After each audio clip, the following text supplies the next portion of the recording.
বিসমিল্লাহির রহমানির রহিম। খুবই মজাদার একটি রেসিপি নিয়ে আজকে হাজির হয়ে গেলাম। রেসিপিটি হচ্ছে সিপি স্টাইলের চিকেন বল রেসিপি। তো চলুন এটা বানাতে আমাদের যা যা লাগছে। প্রথমে আমি এখানে মুরগির বুকের মাংস 1 কেজি নিয়ে নিয়েছি। দিয়ে দিলাম 3 টেবিল চামচ কর্নফ্লাওয়ার, 2 টেবিল চামচ কালো গোলমরিচ, আদা এবং রসুন পাউডার, দিয়ে দিলাম চিকেন পাউডার। এখন দিয়ে দিচ্ছি বেকিং পাউডার, দিয়ে দিলাম স্বাদমতো লবণ, কাঁচা এবং পাকা মিলিয়ে দিয়ে দিলাম কাঁচামরিচ। পাকা কাঁচামরিচটা দেওয়ার কারণে চিকেন বলে কালারটা বেশ সুন্দর আসবে। আর দিয়ে দিলাম লেবুর রস। এখন সবগুলো উপকরণ আমি একটু ভালোভাবে মেখে আধা ঘন্টার জন্য রেস্টে রেখে দিচ্ছি। চিকেন বলের মধ্যে কালো গোলমরিচের ফ্লেভারটা কিন্তু বেশ ভালো লাগে, তাই আমি একটু বেশি করে দিয়েছি। এখন চিকেনের মিশ্রণগুলো আমি একটা ব্লেন্ডারের জারে নিয়ে নিচ্ছি।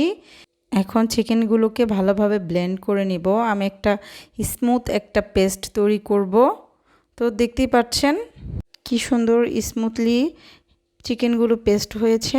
এখন আমি এই চিকেন কিমার উপরে একটু তেল দিয়ে দিব। তেলটা দেওয়ার কারণে বল করার সময় হাতের মধ্যে চিকেনগুলো চিপকে থাকবে না আর উপরটাও ড্রাই হবে না। তো আমি ভালোভাবে তেলটা মাখিয়ে চিকেনের কিমাটাকে একটা সাইডে রেখে দিচ্ছি। এখন আমি হাতে একটা হ্যান্ড গ্লোভস পরে নিয়েছি। হ্যান্ড গ্লোভসের উপর একটু তেল দিয়ে নিচ্ছি। তেলটা দিলে চিকেনটা ভালোভাবে আমি গোল করতে পারবো, আমার হাতে চিপকে যাবে না। তো আমি এখন যেভাবে করে করছি আপনারা একটু দেখে বুঝে নেবেন। তো আমি হাতের মধ্যে কিছু চিকেনের কিমা নিয়ে এভাবে করে প্রেস করে গোল করার চেষ্টা করছি। তো আমি প্রথম 1-2টা একটু বানিয়ে ট্রাই করছিলাম, দেখছিলাম কেমন হয়। আপনারা কিন্তু চাইলে হাতের তালুতে নিয়ে গোল গোল করে ওইটা গোল শেপ করে নিতে পারেন, কিন্তু এভাবে করলে আসলে সময়টা অনেকটাই কম লাগে, তাই আমি এভাবে করেই করছি। আগে থেকে আমি একটা প্যানের মধ্যে পানি গরম করতে বসিয়ে দিয়েছি।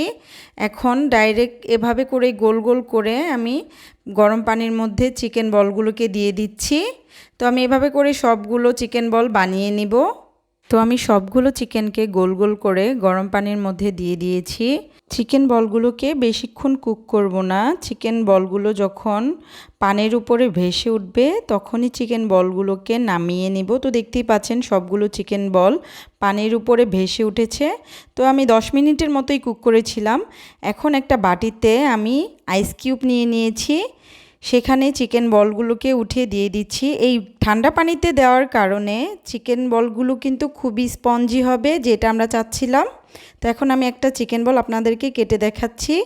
দেখতে পাচ্ছেন এটা কতটা স্মুথ এবং স্পঞ্জি হয়েছে, যেটা আসলে চিকেন বলের বিশেষত্ব। তো এই অবস্থায় কিন্তু আপনারা এই চিকেন বলগুলোকে ফ্রোজেনও করতে পারেন। তো আমি চুলায় একটি প্যান বসিয়ে দিয়েছি। প্যানের মধ্যে তেল গরম করে নিয়েছি। এখন কিছু চিকেন বল আমি এই গরম তেলের মধ্যে ভেজে নিব। এই গরম তেলের মধ্যে চিকেন বলগুলো দেওয়ার সাথে সাথেই কিন্তু কালার চলে আসে। বেশিক্ষণ কুক করবেন না, তাহলে কিন্তু এগুলো কুচকিয়ে কুচকিয়ে যায়, দেখতে খুব বাজে লাগে। তো আমি 5 মিনিটের মতোই ভেজে নিয়েছি।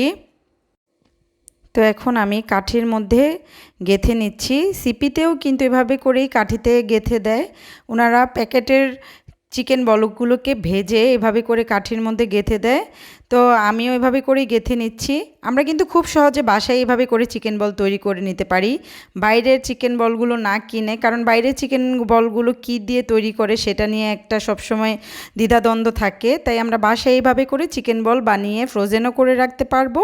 যখন খেতে ইচ্ছে করবে বের করে ভেজে খেয়ে ফেলা যাবে। তো আপনারাও অবশ্যই বাসায় এটা ট্রাই করবেন, এটা খেতে খুবই ভালো হয়েছিল। তো যদি ভালো লাগে আমার সঙ্গেই থাকবেন।